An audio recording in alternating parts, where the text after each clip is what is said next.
தாம்பரம் அருகே நயினார் நாகேந்திரனுக்கு சொந்தமாக 4 கோடி ரூபாய் பறிமுதல் செய்யப்பட்ட வழக்கில் மீண்டும் அவருக்கு சம்மன் அனுப்ப முடிவு செய்யப்பட்டிருக்கிறது.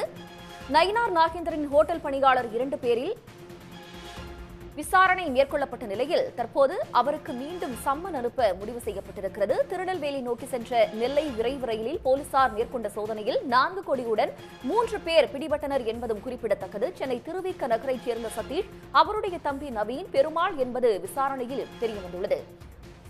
இது பற்றிய கூடுதல் விவரங்களை தருவதற்காக செய்தியாளர் ஜெய்சங்கர் இணைக்கிறார். ஜெய்சங்கர், விவரங்கள்.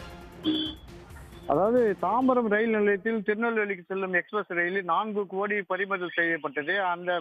அதில் நயினார் நாகேந்திரன் ஓட்டலில் மேலாளராக பணிபுரியும் சதீஷ் என்பவர் கொடுத்த வாக்குமூலத்தின்படி தாம்பரம் போலீசார் அந்த தேர்தல் செலவுக்காக கொடுக்கப்பட்டதாக எஃப்ஐஆரில் குறிப்பிடப்பட்டிருந்தது. மேலும் இது சம்பந்தமாக அந்த சதீஷ், நவீன் மற்றும் அந்த பெருமாள், அதுக்கப்புறம் அந்த ஓட்டலோட உரிமையாளர், கட்டிட உரிமையாளர் கோவர்தன் மற்றும் நயினார் நாகேந்திரன் தூரத்து உறவினர் முருகன், மற்ற 2 மேனேஜர்கள் உள்ளிட்ட ஒரு 8 பேருக்கு சம்மன் வழங்கப்பட்டது.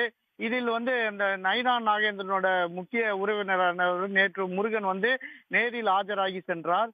ஏற்கனவே ஒரு சம்மன் பெற்ற நயினார் நாகேந்திரன் அதுக்காக அவருடைய அட்வொகேட் நேரில் நேற்று முன்தினம் ஜெய்கர் டேவிட் என்பவர் 10 நாள் அவகாசம் கேட்டு தாம்பரம் காவல் ஆய்வாளர் முன்பாக எழுதி கொடுத்து கேட்டு போய் சென்றிருந்தார். இந்த நிலையில் தான் அந்த சென்னைக்கு நயினார் நாகேந்திரன் திருநெல்வேலியிலிருந்து புறப்பட்டு வருவதாக தகவல் வெளியாகியுள்ளது. அதனையடுத்து தாம்பரம் போலீசார் மேலும் 2வது முறையாக நயினார் நாகேந்திரனுக்கு சம்மன் கொடுக்க முடிவு செய்துள்ளனர். அவர் சென்னை வரும் அவர் இருக்கும் இடத்தில் சந்தித்து எங்கு அவர் எந்த அலுவலகத்தில் செல்கிறாரோ அங்கு சம்மனை அவர்களிடம் வழங்குவார்கள்.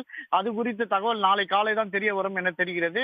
மேலும் நயினார் நாகேந்திரன் கொடுப்பது போல் அவரோட உதவியாளர் மணிகண்டன் என்பவருக்கும் ஒரு முதல் முறையாக அவருக்கும் ஒரு சம்மன் தாம்பரம் போலீசாருக்கு கொடுக்க முடிவு செய்துள்ளனர். இருவரும் ஒரே நேரத்தில் திருநெல்வேலியிலிருந்து சென்னை வர உள்ளதால் இந்த முடிவு நாளை காலை அவர் எங்கு இருக்கிறாரோ அங்கு தாம்பரம் போலீசார் சென்று அங்கே சம்மனை கொடுக்க உள்ளனர். அதே நேரத்தில் நயினார் நாகேந்திரன் 2ஆம் தேதி அன்று காவல் நிலையத்தில் ஆஜராகி அவரோட விளக்கத்தை அளிக்க உள்ளதாக போலீஸ் வட்டாரத்தில் தகவல்கள் தெரிவிக்கின்றன. இந்த எஃப்ஐஆரில் பதியப்பட்ட அந்த சதீஷ் என்பவர் கொடுத்த அந்த வாக்குமூலத்தின் அடிப்படையில் நயினார் நாகேந்திரனுக்கு அது பெரும் நெருக்கடியை ஏற்படுத்தி வருவதாக தெரிகிறது. மேலும் இது சம்பந்தமாக வருமான வரித்துறையினரும் மாவட்ட ஆட்சியர் அந்த 4 கோடி ரூபாயை கருவூலத்தில் வைக்கப்பட்ட நிலையில் செங்கல்பட்டு மாவட்ட ஆட்சியர் அருண்ராஜ் அந்த பணத்தை விடுவித்து வருமான வரிக்கு ஒப்படைத்தலின் பேரில் வருமான வரியின் புலனாய்வுத்துறையினரும் அந்த பணத்தை கொண்டு சென்று ஒரு 10 நாட்களாக அவர்களும் விசாரணை செய்து வருகிறார்கள். இந்த 2 விசாரணையின் நடுவே நயினார் நாகேந்திரன் சிக்கியிருப்பது அதுவும் தேர்தல் வாக்காளர்களுக்காக கொண்டு செல்லப்பட்ட அந்த வாக்குமூலத்தின் நடுவில் பெரும் சிக்கலை அவருக்கு ஏற்படுத்தியுள்ளது. தங்களுடைய விவரங்களுக்கு நன்றி ஜெய்சங்கர்.